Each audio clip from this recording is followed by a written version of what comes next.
જી, મારું નામ કેતન ભટ્ટ, ખેડૂત આગેવાન મંગળુર.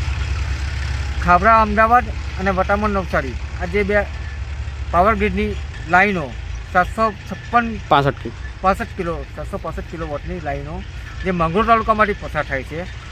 એક લાઈન જે પસાર થાય છે એ રાક્ષસી લાઈન કહે તો પણ ખોટું નથી, કારણ કે પહેલાંના જમાનામાં જે લાઈન આવતી હતી અને જે ટાવર આવતા હતા તે 4x4 કે 6x6 ફૂટ જગ્યાએ આવતા હતા. જ્યારે આખું આ વીંગું કવર કરી રહી છે આ જમીન, એટલા મોટા ટાવરો છે. અને એ ટાવરો ખેડૂતોના ભોગે ઇન્ડસ્ટ્રીયલ એકમોને વીજળી પૂરું પાડવા માટે આ લાઈન રખાયેલી છે. આ રાષ્ટ્ર ભારત દેશ કૃષિપ્રધાન દેશ છે, અને કૃષિપ્રધાન દેશમાં ખેડૂતોને વીજળી માટે તત્વાવી આ ઉદ્યોગપતિઓને અગવડ નહીં પડે. ઉદ્યોગપતિઓને ખેડૂતોના ભોગે ખેડૂતોની જમીન સંપાદન કરી કોલસો કાઢી ઉદ્યોગપતિઓને વીજળી આપવા માટેનો એક કાલસો અને એક ચાલ છે. અમે એને ખેડૂતના આગેવાન તરીકે એનો વિરોધ કરીએ છીએ.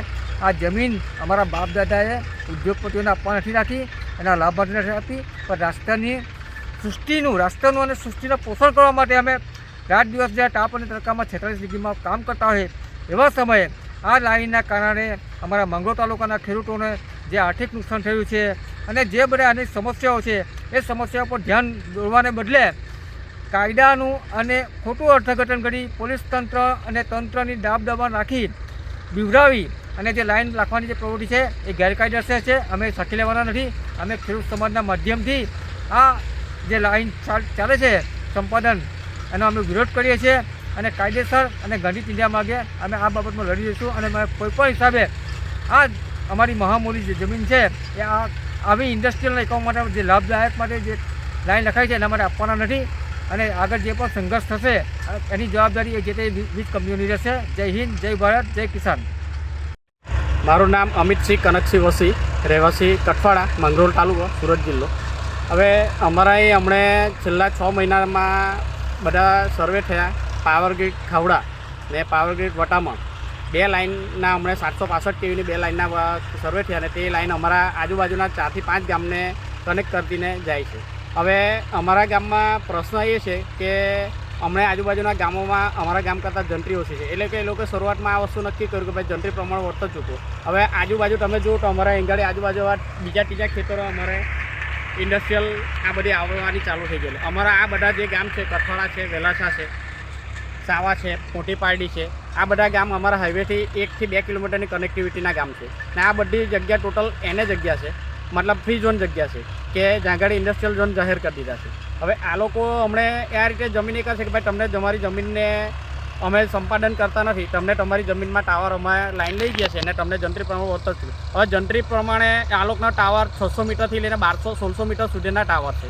હવે એમાં તમે એકચ્યુઅલ જોવા જાઓ તો ધારો કે આ મારું ખેતર છે, હવે આ ખેતરમાં એક જગ્યાએ ટાવર આવે એટલે 1.5 થી 2 વીઘા જગ્યાએ એ લોકો કવરઅપ કરે છે. હવે 2 વીઘા એ લોકો એમ કહે છે કે ભાઈ અમે તમારી ખાલી એટલી જગ્યા ટાવર થઈ ગયા પછી જગ્યા તો તમારી રહી છે, પણ જગ્યા અમારી રહેવાના મૂળ પ્રશ્ન એ છે કે એ લોકો સેન્ટરથી 200 મીટર આજુબાજુ બંનેનું ટોટલ ડિસ્ટન્સ 200 મીટર જેટલી જગ્યામાં એ લોકો એમ કહે છે કે તમારથી આ રીતની કોઈ ઇન્ડસ્ટ્રી તમે કદાચ કાલે ઉઠીને વેચો જમીન, તો એમાં પહેલી વાત તો એ કે તમારે તેમાં બાંધકામ કરવું નહીં. બીજું કે આજે ખેતીના ક્રાઇસિસ એવા ટેમ્પરેચર આજે તમે હમણાં જોયું કે હમણાં હાલના ટેમ્પરેચર 46 ડિગ્રી ટેમ્પરેચર થઈ ગયા. હવે આ એમાં અમારી શેરડીની ખેતી ડાઉન ચાલી. શેરડીની ખેતી જે અમે રોપાણ શેરડી અમે 30, 32 ટન 35 ટન પકાવતા હતા તે આજે રોપાણ ઉતારા અમારા 12-15 ટનના થઈ ગયા. લાંબ શેરડીના ઉતારા અમારા 5-8 ટનના થઈ ગયા. હવે હમણાં અમારે આ જે ભાવ મળે છે સુગર ફેક્ટરને એ 10 વર્ષ જૂના ભાવ જ્યારે 2014માં પડેલા તે ભાવ હજુ અમારે તેનાથી 200-300 રૂપિયા ભાવ ઓછો છે. હવે એ ભાવ આવ્યા નથી, એવરેજ ખર્ચો અમારો વધતો ચાલ્યો ને ત્યાર પછી તેમાં ગવર્મેન્ટના આ રીતના રૂલ્સ અમારા અહીં લોકોએ અમારે બારડોલીને બધા ખેડૂત સંઘે બધાએ ભેગા થઈને આ વસ્તુનો વિરોધ કર્યો કે ભાઈ અમારે આ લાઈન જોઈતી નથી, તમે એનો રસ્તો એ કરો. પણ સરકારે કલેક્ટરને મામલતદારને પરમિશન એ કરી તે લોકોને કીધું કે ભાઈ છેલ્લે ખેડૂત એ નહીં કરે તો ખેડૂતને ઉચકીને જેલમાં બેહાડ્યા ને પોલીસ પ્રોટેક્શન સાથે એ લોકો અહીં કામ કરે છે.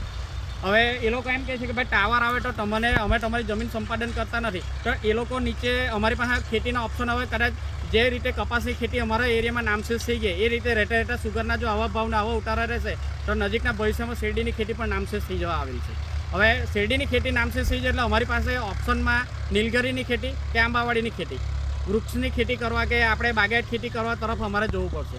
પણ એ લોકો ટાવરવાળા એવું કહે છે કે ભાઈ તમારે ટાવરની કમાન એરિયા જે ખરો મતલબ કે એ લોકોના સેન્ટરથી એરિયા તે 200 મીટરના એરિયામાં તમારે આ ખેતી પણ કરવાની નહીં.